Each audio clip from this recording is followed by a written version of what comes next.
Welcome to the Simply Financial Podcast. I'm your host, Christopher Calandra. We're going to increase your financial IQ with today's episode, which is a little different than we normally do. I was recently a guest on the Warrior's Voice podcast, which is hosted by Zachary Green. He runs a great show. I really enjoyed the guest appearance on his show where I talk an awful lot about the early stage of my career breaking into the financial services advisory business. I think you'll hopefully get something out of it. Take a listen, and I'll be back with you on the next episode of the Simply Financial Podcast very soon. Birds are in the sky. What makes a warrior is how they see challenges and adversity as opportunities. Warriors grow, prepare, and prevail through their crucibles. Whether you're active duty, retired, or veteran, whether your battlefield is in entrepreneurship, business, or just climbing life's ladder, you'll gain some of what makes a warrior a warrior. Insight. Lessons of grit, adaptability, and the warrior's spirit will inspire you to smash through anything that stands in the way of your mission. Buckle your seatbelt as U.S. Marine veteran and international best-selling author Zachary Green interviews fellow warriors and share how they conquered their crucibles. Yes, sir. We're going to smoke them.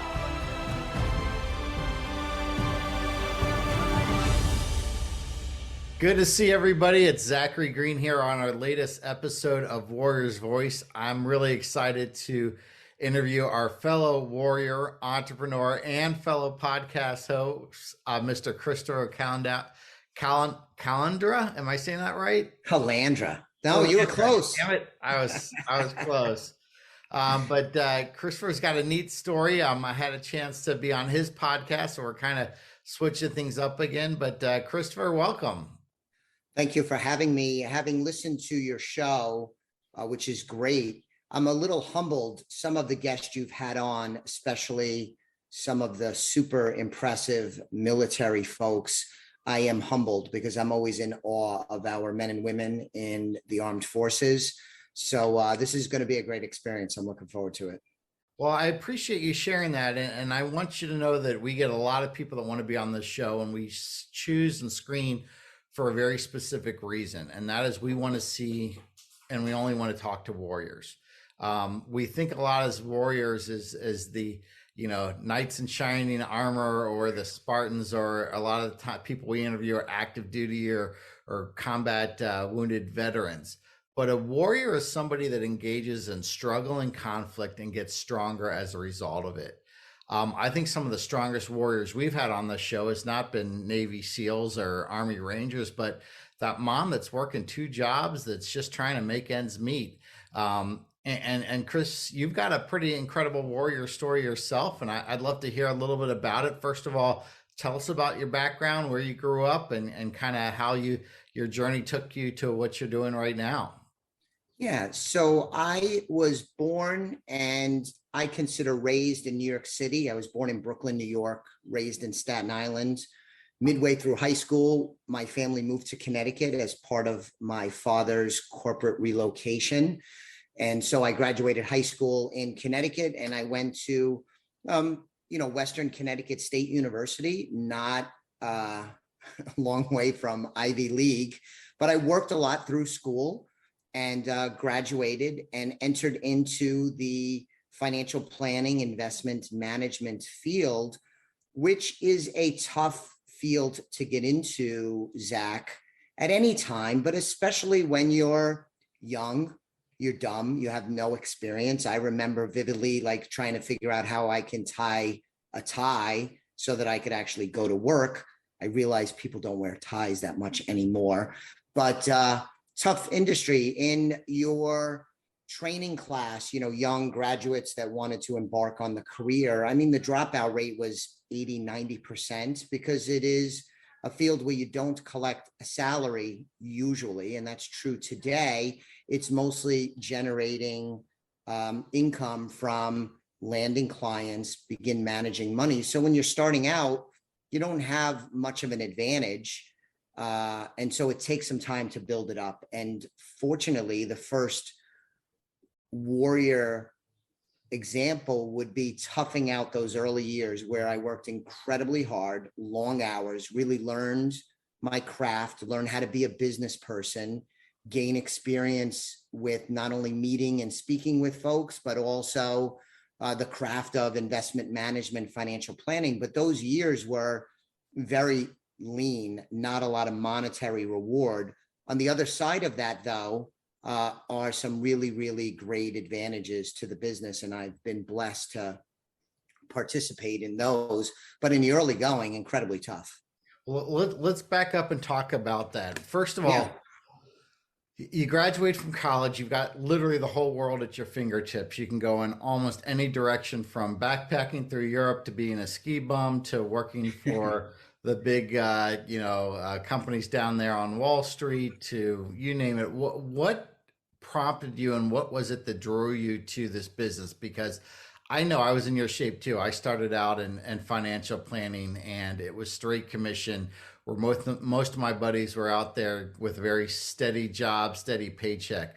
What was it that attracted you to this business to begin with? Yeah. So I'm fortunate, I think, in that in high school, if I was asked what I wanted to do, I always thought it would be something Wall Street investment money oriented. So it was very easy when I was a young man to seem motivated, because I was, Zach, but also because I had a sense of what I wanted to do. I always find it a little interesting when some people will talk about young individuals and say, well, they don't seem motivated. And then you ask them, well, what do they want to do? Well, they don't really know what they want to do. Well, it's kind of hard to be motivated if you don't know what you want to do. And so I always had a sense, even in high school, that I wanted to go into this field in some form or fashion. And I did an internship in college with a firm, and had a good mentor. His name is Chris also. And I don't know where it came from, Zach, but I always had, even in college, this strong desire to enter into this field, and an awareness that it would be difficult, but I was prepared to do it because I thought it would provide me the ultimate life, monetarily and otherwise, that I wanted to get. So I sort of had this vision, and I think it was a compilation of a number of different things that I read and saw and experienced in my young years. But I definitely had a strong hunger. And I'll also add, and this is with my parents, one of those hallmark kind of moments, because my mom and I had a knockdown, drag out fight when I told them that I was going to accept a job with an investment firm, and that I was going to go into their training program. And I was, of course, excited, youthful excitement. And she could not appreciate that I wasn't going to get paid. And she was dead set against it. And we had, including my dad, a knockdown, drag out argument over it, including me crying, running out of the house. Now I'm 21, so I'm not exactly a kid in the truest sense, but certainly young. And, and that was kind of a rough experience. But I think that also, once my mom said, okay, if this is what you want to do, we'll stand behind you 100%, which they did after that argument. They set everything aside. They were always fully supportive. But I think that too caused me to firmly commit, because I had just had a big battle with my parents over my direction. Does that make sense? Absolutely. I mean, you just hit, and you said it so eloquently, what the warrior path is. It's somebody that goes out and wants to have something that's tougher than the other person, because they know that the tougher the path, usually the better the rewards are, the more you can train and learn. But then you have a crucible, and a crucible is that point in your life, that crisis where whatever you've done up to that point's not enough. And in order to get through that, you have to look at the abyss, and the abyss is that darkness, that failure, that destruction. And to get through that, you got to recognize the abyss is there, but B, you've got to transform and conquer what got you to that point. What I hear you saying is you chose a field that you knew was difficult. Now, obviously the rewards are very significant, but as you said, most people don't even make it through the first year or two to even recoup those rewards. But then you had your crucible, and that was with your parents, and that's what caused the emotions to come flowing out and everything. And they were so scared for you of that abyss, and that abyss is not making any money and end up, spending, your parents spent all this hard-earned money on getting you a nice education, and then all of a sudden they're like, oh my gosh, you want a job where you don't even get paid.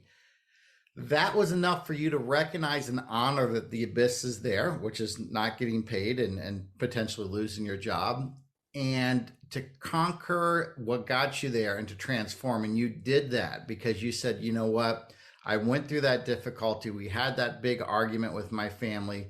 And at that point in time, you said, you know what, you're going to become unbreakable. You're going to make it. What was it that you noticed that was different about you than those other 80 or 90% of people that started at the same time you started, and they didn't make it, and you're obviously doing incredibly well now? I think it's something that you talk about on your show, just the mental toughness and resiliency that I was going to hang on until I was successful. And I was prepared to pay the price in terms of hours, lack of financial reward in the early going, that I was simply going to tough it out. I wasn't going to be outworked. And I am not saying I was going to be tougher than anybody, but I was going to be tough enough to get to where I wanted to go. What were some of those specific examples you remember early on that were so tough that you didn't even know if you were going to get through it the next week or the next day? Yeah. So I met my wife during this time, and we'll get into this, but I've had a good amount of success, and I have many blessings in my life financially and otherwise. But when I met my wife, I was in this rotten apartment. I know this is the cliche of the hero's journey, the entrepreneur's journey. But I was sleeping on a box spring. It was a rough apartment. And at times I didn't have heat in the apartment. Now, I don't want to paint too bleak a picture. I always could have gone to my parents for help. I always could have. I had a safety net. I was not going to starve. I was not going to freeze. I was not going to be homeless. So I don't want to put this in too stark a perspective, but mentally, it was part of the charm of paying the price. So it was living in a lousy apartment with no furniture, a very small budget, and also coming home to an apartment where I lived by myself. During this time, I also think added another element to the toughness. Living on your own during a period where you are embarking on a challenge, I found to be, especially in hindsight, very rewarding and very added a lot to the fabric of my life moving forward. It was a tough time, but it was a good time in the same way. At the same time, it was both tough and very rewarding. Does that make sense? Absolutely. And just a note to our listeners, I mean, this is a warrior. This is what we talk about, going the tougher route, not giving up, not taking the pleasurable route of going home and knowing that things could get a lot nicer, but knowing that, hey, you wanted to earn your stripes. You wanted to put your time in during those early days. And I'm sure that made you a lot hungrier by being in that environment, knowing that, hey, you're going to be the master of your own destiny, and you're eventually going to get yourself into a nicer apartment, into a nicer lifestyle.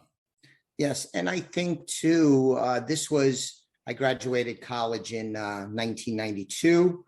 And so I don't believe that I was really established in the business with any modicum of success using money as the benchmark until 1998. So it was 6 years. Then that's not to say I was living as lean in the mid 90s as I was in 92, 93, 94, when it was really difficult, but I was still on the periphery of even having a permanent place in the business up until 1998. And so that's a pretty good slog, 6 years. Yeah. And, it's interesting you mentioned money, because I don't think you should chase money. However, I think money is a tremendous indicator of success and how well you've done. And if you're making a lot of money, that means you're probably doing something right. If you're not making a lot of money, that means something's probably not right. And there's few industries more than a straight commission financial planning where you see that. The one thing that motivated me more than money when I was in that career was the ranking and seeing how good you are compared to everybody else. For me, it wasn't that I wanted to be number one. I expected to be number one. And when I found out there was a couple other young rookie agents that were above me, it really tore me up. How did competition play into all of this? I would offer kind of a different perspective, and it was it was a little more like the show Survivor. I think is that when somebody, especially in the early going that I had trained with and gone through this training with the Wall Street firm, is that if it was, I don't remember the numbers, but you figure if 9 out of 10 are going to drop out, when somebody else dropped out, then my odds just got better. That I outlasted that person out, so I didn't have a desire to win in the sense that I wanted to be number one. I think it was more, as I described earlier in our discussion, about hanging in there and staying in the game and persevering. And so that competition was more that person couldn't take it. That person moved on to what they think is greener pastures. That was the motivation. Perseverance. I love it. So let's talk about this now. We got to that 6 to 8 year time frame. Things are starting to come together.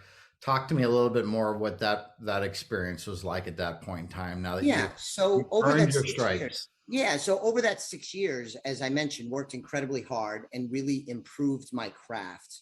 The weakness that I had, which is common for small business owners in any field, is I didn't really have anybody to talk to. I came from a nondescript college. I didn't have deep roots in the state of Connecticut. My family were not movers and shakers. So I think I had become a pretty good practitioner, but I didn't really have a good supply of potential new clients or clients. So in 1998, I entered into sort of a joint venture with a pension administration firm that had lots of clients through their like 401ks, profit sharing plans and the like. And I was brought in to help cross market to those clients individualized products and services. And so that really is what I think got me into well established in the industry, because there I solved my supply problem. I had lots of opportunities to talk to people and had potential clients and a little bit of a brand behind me. And then I was able to flex my muscles of all the things that I had learned during the 6 years, but now I had more people to talk to. That's great. Yeah, it makes sense. And you had to earn that. That wasn't something they just would have given it to you, a year or two into this thing here. True. You notice, I think one of the things that we see a lot, especially in the military and recruit training and other areas, is that as the weeks and months go by, the mission becomes more difficult, but yet it feels easier because you've got more experience. Would you say that was the case when you're, your second and third year versus your first year? Absolutely. The work got harder, but it felt easier? No, it does feel easier. And I think in some ways it is in a lot of businesses, particular in mine, Zach, because, you planted seeds. I may have spoken to somebody in, let's say, 1994, and they may have said, Chris, I'm not interested.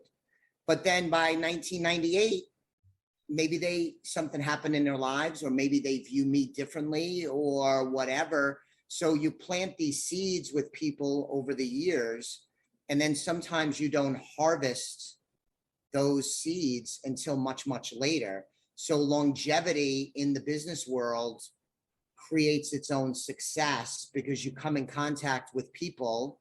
And if you create a good reputation, you act with integrity, you try very hard to help people, to serve them, to put their needs before yours.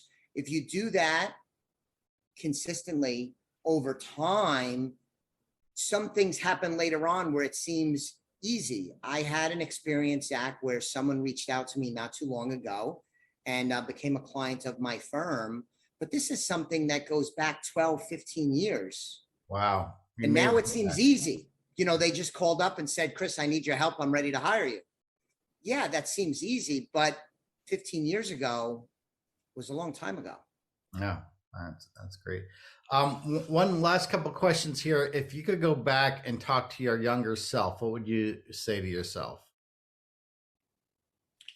Yeah. I think it would be, I was a little rough with people. And I alienated people along the way. I am intense, especially younger. I probably was prone to anger quicker and in situations that it didn't really call for it. And I've gotten better at that over time. You do get a little wiser with age sometimes, but I would tell my younger self to deal with others more gently, much more often. And that would serve you better, and not just be better for people I came into contact with, but be better for myself, because it's an uglier part of my personality. And I'm glad it's not nearly as big a part of my personality now than it was then. Did I describe that okay? Absolutely. And I think that's such a great thing for you to explain. I think people that are attracted to the business that you're in, people that are attracted, I call it, to the combat sports, which is, cold calling is a combat sport, networking is a combat sport. Dealing with these type of things is difficult. We tend to get a little too intense sometimes, and we lose track of the win-win, and we want to just destroy or lose. And we look at things very binary, and the reality is there is a lot of gray area in between there. So I appreciate you bringing that up, because a lot of the features that make someone successful in these type of industries are also ones that can really hurt you in your long-term relationships. One last question. You've got a very high stress business. Now, obviously you're doing a lot better now than you were 20, 30 years ago. How do you relax? How do you get centered? What are some of your skills that you could share with our other warriors out there to kind of have a level of mindfulness and serenity? Yeah. And you bring up a good point, because with that success does come more responsibility. People that work for you, you have more clients. There's more responsibility that you have for those clients in terms of not just money you manage, but even the importance of the financial planning you've done for them. So they're counting on you. So there's a lot of pressure. And so the mindfulness is, I know it's a cliche. I used that term earlier in our discussion, but when you're working, work, and when you're playing, spending time with family, separate those two out. And I think that's a very important attribute for an entrepreneur, especially. And so I think that's key. Try and have a healthy lifestyle. I am not saying I am Mr. Universe or anything like that, but try and eat healthy, exercise, enjoy the outdoors, whatever gives you peacefulness and serenity, pursue those, take time for that. It's very important. And I think that the last thing is to spend time thinking. And this might sound dopey, but there's working, and this is again another cliche, but working in the business as opposed to on the business. So to take time to really think, maybe with just a yellow pad of paper, think things through, a business problem, the future of your industry, the future of your work-life balance, how you could solve problems, how you could pursue opportunities. Spend time to really think conceptually, big picture stuff about your business and your life in general. Take time to think that through, brainstorm, write it down, consume podcasts, books, television shows that expand your mind. I find that that also helps reduce the pressure and give me a little bit more of a worldly, larger perspective on things. Great advice. And I'm going to I need to listen to some of that myself. We're in a really interesting financial market right now. I think the last couple of months, and I guess you could go back the last couple of years with COVID, has just turned everything upside down. What general financial investment advice would you give our listeners right now, seeing a potential upcoming bear market, seeing the volatility and all the stuff that's going on right now? Yeah, I think I would start with saying that you want to have intentionality. You want to be purposeful with your money. Nobody has success. Rarely do you have success with money accidentally. I guess if you win the lotto, that would fall into the category. But in these tough times, if you have a plan, if you've had some intentionality with what you're doing with money, that takes a little of the edge off some of the pressure and the intensity of what's going on short term. And I think using that word perspective again, and it's part of the reason why I'm a history buff, is what's happening in the markets, what's happening in the economy. You know, as of this recording, the US stock market's in a bear market, defined as a 20% drop or more. We have inflation, the likes we haven't seen for 40 years or more. We have a land war in Europe, which is crazy in and of itself. But the market's had tough periods before. I've been in the business 30 years. I went through post 9/11. There were 3 years in a row the market went down. It was tough times for the country and the markets and the economy. Went through the Great Recession, 2008, 2009. The market went down 45% and the financial system almost ground to a complete halt. And you look back over longer in time, there's been other episodes. Not all of them are exactly the same. The current storyline often is different. There's a lot of rhyming though. And so I would tell people it's going to be okay. The US economy, this country is a great country. It's very dynamic. We adapt, we evolve, we do solve problems. Sometimes it takes a little bit to do it. But being optimistic in this country, about this country, has for a very long time been proven to be the thing to do. So I know it's a scary time and the country is dealing with a lot of significant issues, but I'm long-term optimistic, and we've been through stuff like this before. And these downturns, these difficult periods have always in the past been followed by periods of resurgence. So that's what I'm holding out for. Christopher, for our listeners that are listening and not reading, would you mind looking over your left shoulder and reading what you've got written up on your wall there? So this is my mantra over the last couple of weeks. It's everything's gonna be all right. And it's a popular country music song that's been my jam lately. I've been dealing with some personal stuff and a loss of a loved one. And that song's been my jam. And this is my go-to mantra these days. Everything's going to be all right. I love it. Well, I think that's a great way to wrap up here. Christopher, if people wanted to get in touch with you, if they wanted to talk to you, anything from just following up to learning about your services, what's the best way they can get in touch with you? Yeah, the firm that I founded is Elliott Wealth Management Services. We have offices in Connecticut and Florida, but we have clients, Zach, all over the country. And go to the website, elliottwealth.com. That's 2 L's and 2 T's. You could find out more about my team, about me, the work we do for clients, helping them win with money. And you could sign up for a complimentary consultation if you wanted to speak with me about your own goals and objectives, maybe about some of the craziness going on. And then lastly, I'll say I have a podcast. You and I did a great episode on it. It's Simply Financial. I'm the host, Chris Calandra. So you could check that out as well. Great, Chris. Well, it's been a real pleasure to have you on today. Thank you so much for your time. And I hear you, man. Everything's going to be all right. I love it. Thanks, Zach. Take care. Thank you for listening to The Warrior's Voice. If you haven't, please subscribe to this show and be the first to hear new episodes. You can also visit www.warriorleader.us to learn more about how you and/or your business can use the Warrior Framework to conquer personal and professional crucibles.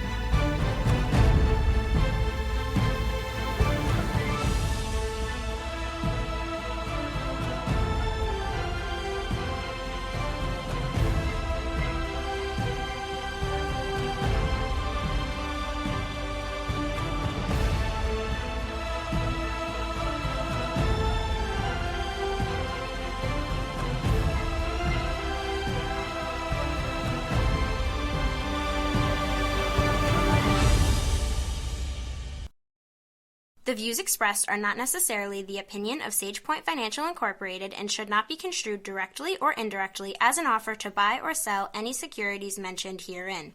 Investing is subject to risks, including loss of principal invested. Past performance is not a guarantee of future results. No strategy can assure a profit nor protect against loss. Please note that individual situations can vary. Therefore, the information should be relied upon when coordinated with individual professional advice. Please note, the information being provided is strictly as a courtesy. When you link to any of the websites provided here, you are leaving this website. We make no representation as to the completeness or accuracy of the information provided at these websites, nor is the company liable for any direct or indirect technical or system issues or any consequences arising out of your access to your use of third-party technologies, websites, information, and programs made available through this website. When you access one of these websites, you are leaving our website and assume total responsibility and risk for your use of the websites you are linking to. Securities and advisory services are offered through SagePoint Financial Incorporated, member FINRA SIPC. Insurance services offered through Elliott Wealth Management, LLC, not affiliated with SagePoint Financial.